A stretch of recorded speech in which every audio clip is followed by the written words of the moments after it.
Fidel Castro has long been a source of fascination for the media and people alike, even before he seized power in 1959.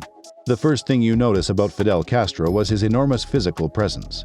He was tall and upright, with a high domed brow that gave him a natural commanding appearance. He was strong, and in his youth he was recognized as Cuba's top all-around athlete. He was fearless to the point of being irresponsible. He was adamant, certain of his own rightness, intolerant of contradiction, and unconcerned with compromise. These attributes, combined with his Playboy lifestyle, made him one of the most well-known and feared figures in history. Watch this video till the end to know more about the Playboy life of Fidel Castro. Overview. Fidel Alejandro Castro Ruz converted Cuba into the Western Hemisphere's first communist state. Castro became a symbol of Latin America's communist revolution. He was premier until 1976, after which he became president of the Council of State and the Council of Ministers, a position he retained for a long time. Because of health issues, he formally quit the presidency in February of 2008. Early life.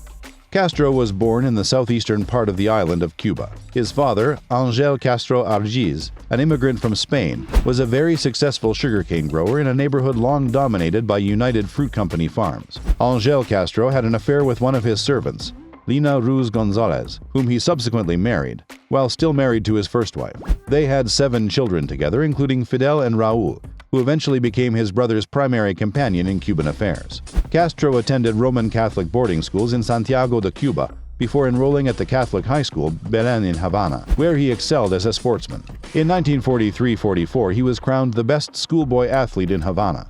In 1945, he enrolled at the University of Havana's School of Law, where he organized violent gangs aimed to advance a mix of romantic, political, and personal ambitions. In 1947, Castro joined an aborted attempt by Dominican exiles and Cubans to invade the Dominican Republic and overthrow General Rafael Trujillo. After that, in April of 1948, he took part in urban riots in Bogotá, Colombia. Rise to power. Castro and an armed group of 81 men arrived on the eastern coast of Cuba aboard the yacht named Granma on December 2, 1956. Except for Fidel and Raul Castro, Ernesto Guevara, and 9 others who escaped into the Sierra Maestra to pursue guerrilla warfare against Batista's soldiers, they were all killed or imprisoned.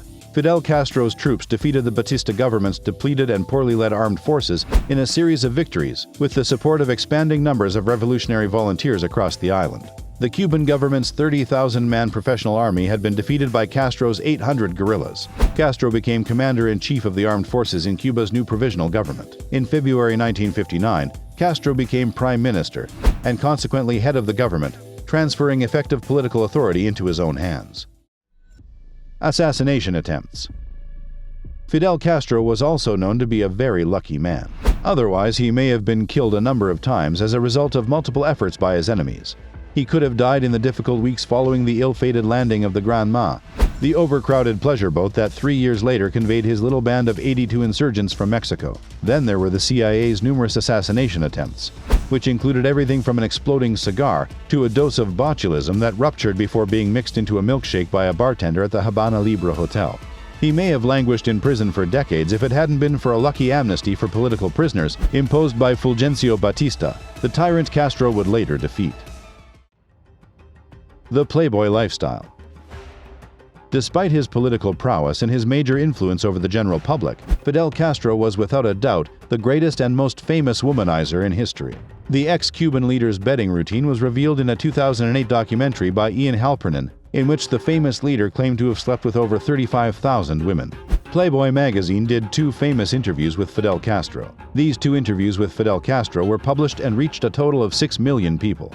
Lee Lockwood conducted one interview in 1967, and Jeffrey M. Elliott and Congressman Mervyn M. Dimley did another in 1985. In 1975, the French Oui, another collective journal, published portions from a Frank Mankiewicz, Kirby Jones, and Fernando Moraes interview with Castro. When Castro consented to undertake these interviews, he understood exactly what he was doing.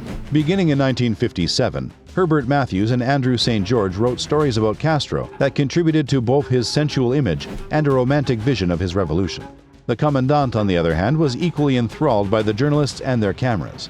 He rose to fame as a celebrity and a media sensation. Anne-Louise Bardache, who was a famous journalist, said that it would be difficult to find a better subject for a biography, or a Hollywood epic for that matter, than Fidel Castro. He slept with at least 2 women every day. Apparently, a special security force was appointed to go to Havana's beaches every day to recruit the most attractive ladies for Fidel Castro. Castro slept with at least 2 women every day for more than 4 decades. The first was for lunch, and the second was for dinner. He would even order one for breakfast on special occasions. In contrast to his hatred for the Cuban press, Castro relished the opportunity to appear in the American press. And he didn't just show up in the mainstream media, such as the New York Times. In fact, he enjoyed being featured in many small news outlets. In the 1960s and 70s, Playboy was the most widely read men's magazine in the United States, and Fidel Castro's appearances on its pages considerably contributed to the erotization of the bearded comandante, as well as Cuba and Cubans. The revolution was also associated with sensuous and sexual aspects. Even the wife of Canadian Prime Minister Pierre Trudeau got involved, calling Castro the sexiest man I've ever encountered, and claiming that he had brazenly flirted with her in front of her husband. Castro was portrayed as a macho Latin lover with an uncommon masculinity and seductive charm. The influence.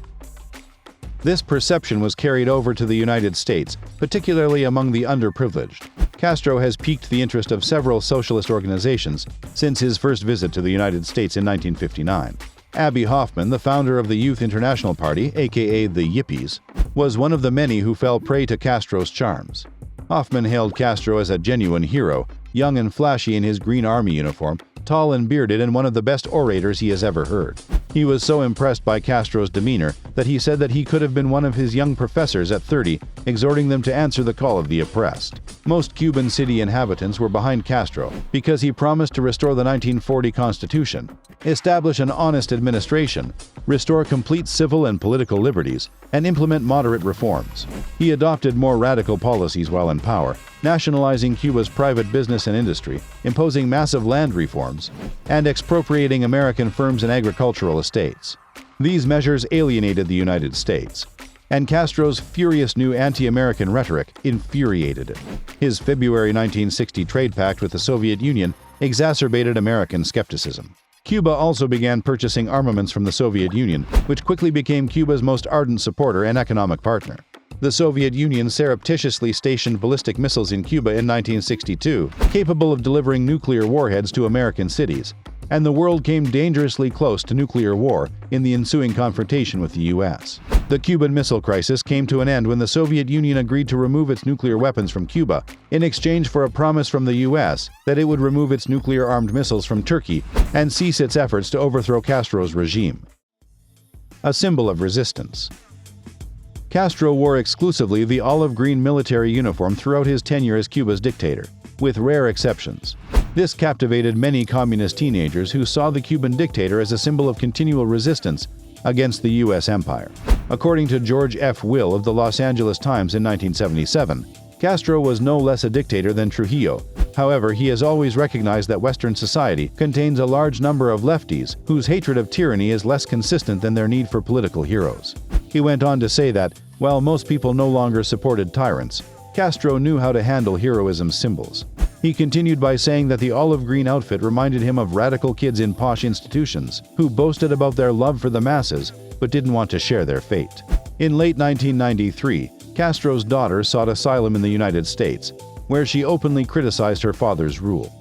Economic and social turmoil erupted the next year, resulting in anti-government protests on a scale not seen in Cuba in 35 years. Following Castro's lifting of restrictions on anyone wishing to leave the nation, hundreds of people fled to the United States in the greatest migration since the Mariel Freedom Flotilla in 1980.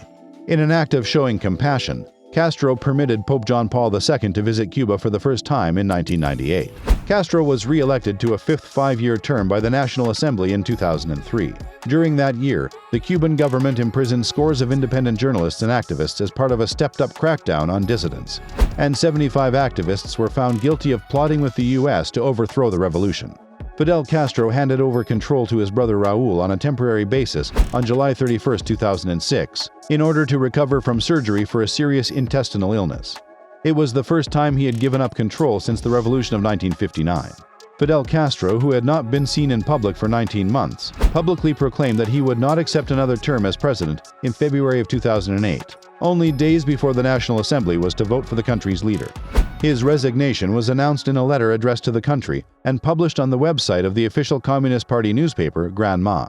"I do not bid you farewell," it said in part. "My only aim is to fight as an intellectual soldier." Official images of Fidel Castro in private meetings were released in the months after, and in July 2010, when he paid a public visit at Havana's National Center for Scientific Research. Fidel Castro stepped aside as Secretary General of the Communist Party of Cuba in 2011, with his brother Raúl succeeding him.